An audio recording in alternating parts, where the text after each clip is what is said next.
E aí, galera, tudo bem? Bem-vindos a mais uma aula aqui no canal do Monteiro. Meu nome é Sérgio Monteiro, professor de literatura, português, e que estou fazendo um trabalho toda semana voltado para o exame de qualificação da UERJ. Ah, mas nós não sabemos quando vai ser a prova. Cara, quando tiver a prova acontecer, você já está preparado porque você veio estudando nesse período de isolamento social, pandemia. Então, nós estamos aqui para fazer questões da UERJ que possam te ajudar a se dar bem no exame de qualificação. Então, rumo ao A, e eu quero ajudar você nesse processo aí.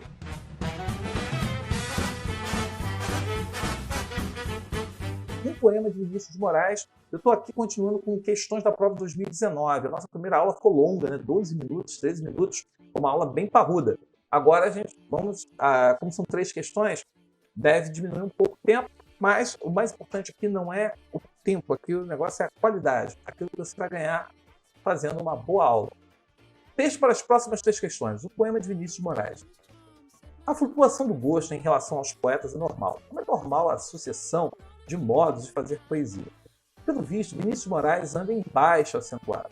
Talvez o seu prestígio tenha diminuído porque se tornou cantor e compositor, levando a opinião a considerá-lo mais letrista do que poeta.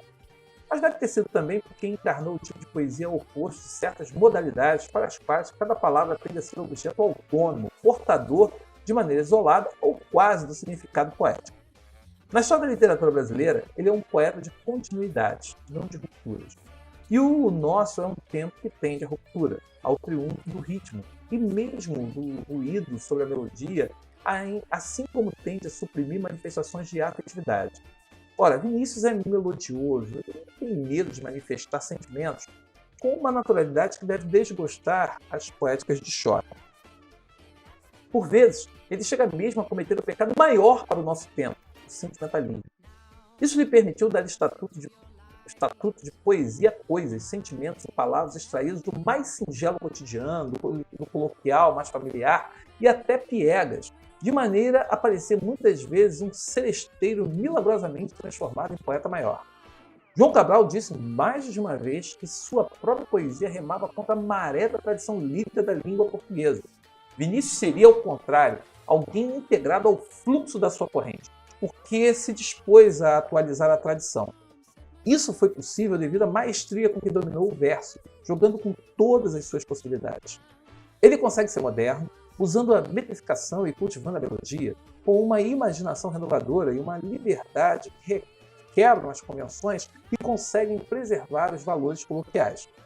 Rigoroso como Olavo Bilac, fluido como Manuel Bandeira, dos versos regulares, terra a terra, como os poemas conversados de Mário de Andrade. Esse mestre do soneto da crônica é um raro malabarista. Então veja bem, aqui nós temos Antônio Cândido, que é um pensador, um dos maiores pensadores da literatura brasileira, um dos homens que entendeu e estudou a literatura brasileira como ninguém, e ele está falando sobre Vinícius de Moraes. E ele fala que Vinícius de Moraes não é um poeta de rupturas, ele é um poeta de continuidade. E que nós aqui, muita gente acabou esquecendo e não valorizando Vinícius como poderia. Isso aí, dentro dessas injustiças que Vinícius estaria exposto, a gente tem que entender que Vinícius de Moraes ele é um cara que está sempre sendo redescoberto, dependendo da época, dependendo do tempo. Ele é um cara que será redescoberto na música, na poesia, mas pelo seu talento, pela sua qualidade. Ele é um poeta de qualidade. E isso é uma coisa que nós não podemos negar. Por isso, é muito importante, nesse texto aqui, entender como que Cândido procurou expressar as ideias em torno justamente do quê? De Vinícius de Moraes, que o grande mérito dele é que ele fala da tradição e, ao mesmo tempo, ele passa por um Bandeira, que é uma coisa comum, uma coisa nova, um Mário de Andrade que inova. Então, ele é um cara que consegue transitar por isso. Daí a questão número 5. Com base nas ideias apresentadas no texto, a metáfora. Pessoal, o que é metáfora? Metáfora é quando você faz uma comparação subjetiva. Toda vez que eu chego e coloco ela é uma luz, veja bem, eu olho para ela e olho para a luz. Olho para ambas e enxergo uma característica comum. Qual é a característica comum que eu vejo? Não sei, não vou dizer. Você que é leitor, você que vai tentar estabelecer o que essa ideia está tentando aproximar. Então eu pego 2 ideias e aproximo. Eu procuro trazer aí, no caso, alguma coisa que eu acho comum. Como aqui a metáfora é um raro malabarista. O que é um malabarista? Malabarista é o cara que pega vários pulsos, pode ser pinos, bolas, e vai jogando para o alto, e ele vai ali, no caso, fazendo malabarismos com peças, até mesmo com corpo, com objetos, e porque ele consegue um equilíbrio entre aquilo que seria difícil. Então, o que acontece? Sugere que o poeta articula os seguintes aspectos em sua poesia. Olha só, se a gente voltar ao texto do Antônio Cândido, o Antônio Cândido, ele fala, aqui no caso, que ele, no caso, talvez seja um poeta, tornou cantor, opinião considerada letrista poeta, mas deve ter sido quem encarnou poesia ao oposto, modalidades do quais a palavra autônomo, portador de maneira isolada, poética. Então está aqui, na história da literatura brasileira, é um poeta de continuidade, não de rupturas. O nosso tempo tende à ruptura, o triunfo do ritmo, mesmo o ruído da melodia. Assim como tem de suprimir as manifestações de afetividade. Vinícius é melodioso e não tem medo de manifestar sentimentos, com uma naturalidade que deve degustar as poéticas de choque. Aí está falando do modernismo. Por vezes, ele chega mesmo a cometer o pecado maior do nosso tempo, o sentimentalismo. Isso lhe permitiu dar o estatuto das poesias coisas. E aí ele vai falar dos poetas que transitaram por ele, né? E aí ele vai falar sentimentos e palavras extraídos dos mais singelos cotidiano, do coloquial mais familiar, até o piegas, e a fazer aparecer muitas vezes um celesteiro milagrosamente transformado em poeta maior. João Cabral disse mais uma vez que sua própria poesia remava contra a maré da tradição lírica da língua portuguesa. Vinícius seria, ao contrário, alguém integrado ao fluxo de sua corrente porque se dispôs a atualizar a tradição. Então, ele é um cara que é levado pela tradição. Isso foi possível devido à maestria com que dominou o verso, jogando em todas as suas possibilidades. Então, ele consegue ser moderno, usando a metrificação, cultivando a melodia, com uma imaginação renovadora. Então, ele consegue ser um cara que está sempre renovando, está sempre inovando, ao mesmo tempo que tem a tradição.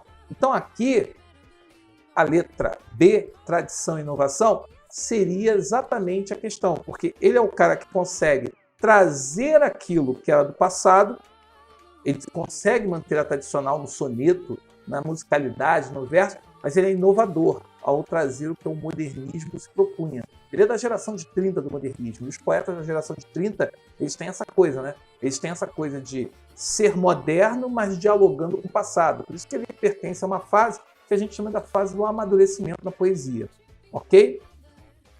E aí, nós podemos falar aqui na questão número 6. A articulação do primeiro com o segundo parágrafo revela, no caso, o eixo principal da argumentação do crítico. Então vamos lá. Eu tenho que voltar ao primeiro parágrafo e ver o seguinte. Como é que o primeiro para o segundo parágrafo, como é que se articula esse eixo principal da argumentação do crítico? Veja bem, o crítico está falando da poesia de Vinícius de Moraes e todo o trabalho que ele desempenha, todo o trabalho que ele desenvolve. Ora, se eu voltar aqui, vamos lá. O primeiro parágrafo termina dizendo: mas deve ter sido também porque encarnou um tipo de poesia oposto a certas modalidades para as quais cada palavra tem de ser objeto autônomo, portador de maneira isolada ou quase do significado poético. Na história da literatura, ele é um poeta de continuidade. Então veja bem, o cara está me dizendo aqui, termina dizendo que encarnou um tipo de poesia oposto a certas modalidades para as quais a palavra tem de ser objeto autônomo, portador de maneira isolada ou quase do significado poético. Então ele é um cara que seria portador de uma habilidade poética. Mas só que ele diz o seguinte logo depois: na história da literatura brasileira, ele é um poeta de continuidade, não de rupturas. Ou seja, o modernismo, movimento a qual ele estava inserido, ou é estudado até hoje, ele é um poeta que não está dentro daquela proposta de Oswald, ou de fazer uma coisa, reproduzir o que o Manuel Bandeira fizeram. Ele é um cara que vai ter uma prática poética única dele. Ele é um cara que vai ter um caminho. Por ter o seu caminho, ele vai ter aí o que seria na letra B, descrição de uma poética singular, ou seja, ele é único. Ele não se limita ou faz aquilo que os outros estão fazendo. Ele tem a marca dele. Ele vai usar o soneto, ele vai usar o ritmo, ele vai usar a melodia, que é uma questão do domínio, da técnica que ele tem e que vai ser aplicada justamente dentro de um contexto. E aí que está a grande questão. Ele não fala da questão do verso coloquial. Também não se fala aqui da contestação dos artistas. O que está lutando ali é mostrar que ele tem a prática dentro do modernismo. Ele é modernista, mas ele tem um foco, um modo de produzir que é dele. Por isso que é letra B, aí no caso. A exaltação da obra convencional é a primeira coisa que a gente tirava aí dessa questão. E para terminar, né, a flutuação do gosto em relação aos poetas é normal. Como é normal a sucessão de modos de fazer poesia. Beleza. A relação que se estabelece essa declaração inicial do crítico Antônio Cândido e o restante do texto pode ser definida na seguinte sequência. Veja bem, a flutuação do gosto dos poetas é normal. Então, ele está falando dos poetas como um todo. Como é normal, no caso aí, a associação do modo de fazer poesia. Ou seja, cada um vai ter o seu jeito de fazer poesia. Então, os poetas, de forma geral, quaisquer poetas que haja, todos os poetas fazem poesia, mas cada um tem o seu modo de fazer poesia. Isso seria uma ideia aí, no caso de dedução. Eu começo a falar do geral, os poetas, cada um tem o seu jeito de fazer poesia, particular. Então, geral, particular. Letra D, a resposta aí. Então, não é pressuposição, porque não está se fazendo uma pressuposição prévia. Não tem essa questão da oposição abstração-realidade, porque ele está falando de poetas, então é uma questão real. E o problema-solução não é uma questão de problema. Então, você chegaria aí, no caso, pela questão da relação dos poetas, que é uma forma geral, e cada um tem o seu modo de fazer poesia. Pessoal, essas aí foram as 3 questões de hoje do projeto Exame de Qualificação aqui da UERJ. Participe desse projeto, indique ao seu amigo, indique ao seu colega, fale, tem um projeto acontecendo na internet, lá no canal do Monteiro, eu não vou ficar fazendo teoria já tem gravado, agora eu vou fazer só exercícios. Então, fique atento, acompanhe, porque a cada semana, material novo aqui no canal para ajudar você na sua aprovação. Até lá, se inscreva no canal do Monteiro, me acompanhe no Instagram. No Instagram tem um monte de entrevista, material que só é produzido no Instagram. Então me segue no Instagram e a gente conversa. Valeu, um abraço, até a próxima.